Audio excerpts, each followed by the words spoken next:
पण या हरामखोराने मैं रहूंगा, मैं उद्धव जी के पीछे मैं रहूंगा। अरे तुम्ही मित्र नाही, तुम्ही विश्वासघात केलात। पण या गद्दारांना गाडल्याशिवाय राहायचं नाही।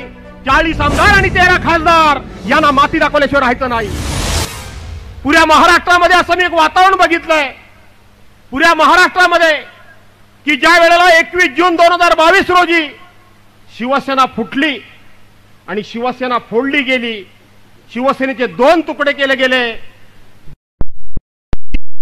बरोबर शिवसेनेनं उणिवा सगळ्या स्वीकारून ज्या भारतीय जनता पार्टी बरोबर संसार केला, त्या भारतीय जनता पार्टीने शिवसेना फोडली।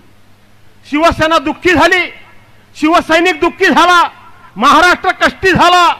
पण त्याच वेळेला एक महाराष्ट्रामध्ये आमचे पक्षप्रमुख माननीय उद्धव साहेब ठाकरे यांनी एक आवाज दिला की 40 खोके आणि एकदम 40 खोके आणि त्या दिवशी महाराष्ट्रामध्ये शिवसैनिकांनी ठरवलं की निवडणुका केव्हाही होऊ द्या, पण या गद्दारांना गाडल्याशिवाय राहायचं नाही।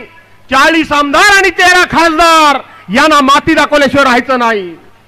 आणि तो संताप आज महाराष्ट्रामध्ये मी पाहतोय। ज्या ज्या मतदारसंघामध्ये मी जातोय तिथे उमेदवार कोणाचा आहे हे शिवसैनिक बघत नाहीयेत, उमेदवार आघाडीचा आहे।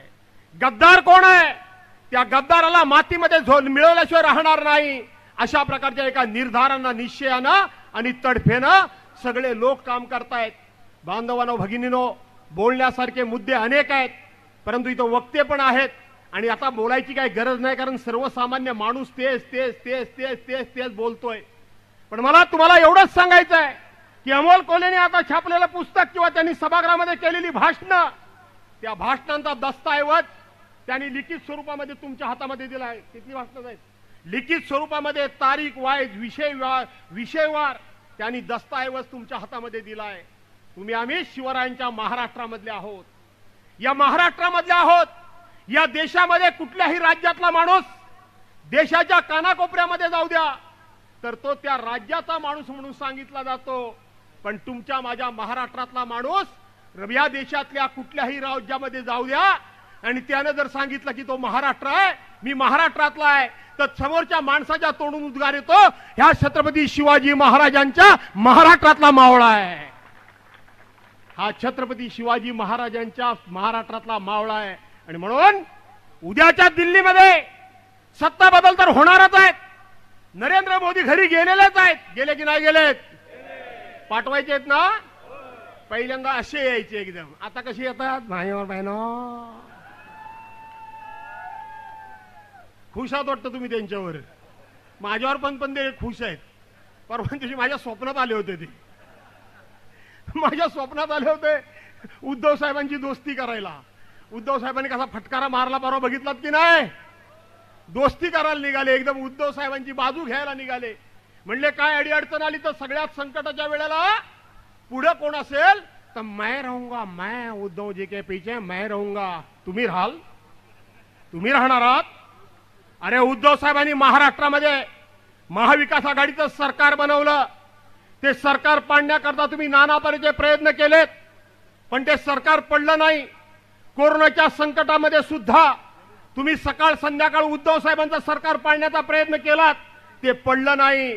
दुर्दैवानं त्याच वेळेला उद्धव साहेबांच्या मानेवर स्पॉन्डिलायसिसची खूप मोठी शस्त्रक्रिया झाली, जीव घेणी अशी शस्त्रक्रिया झाली, जीव घेणी। उद्धव साहेबांचं एक वाक्य फक्त मी तुम्हाला सांगतो, त्या काळामध्ये उद्धव साहेब सांगत होते की 80 तास माझ्या अंगावर बसलेली माशी सुद्धा मला हकलता येत नव्हती, मला माशी सुद्धा झटकता येत नव्हती। याचा अर्थ काय तो समजा की उद्धव साहेब कोणत्या अवस्थेमध्ये होते, कोणत्या स्थितीमध्ये होते। आणि त्याच वेळेला भाजपाचे लोक आमच्यातल्या गद्दार गटाला हाताशी धरून टाळी वाजवत होते की आता उद्धव साहेब काही उठू शकत नाही, आता उद्धव साहेब उठणं शक्य नाही, उठणं शक्य नाही। याचा अर्थ तुम्ही समजून घ्या, उठणं शक्य नाही।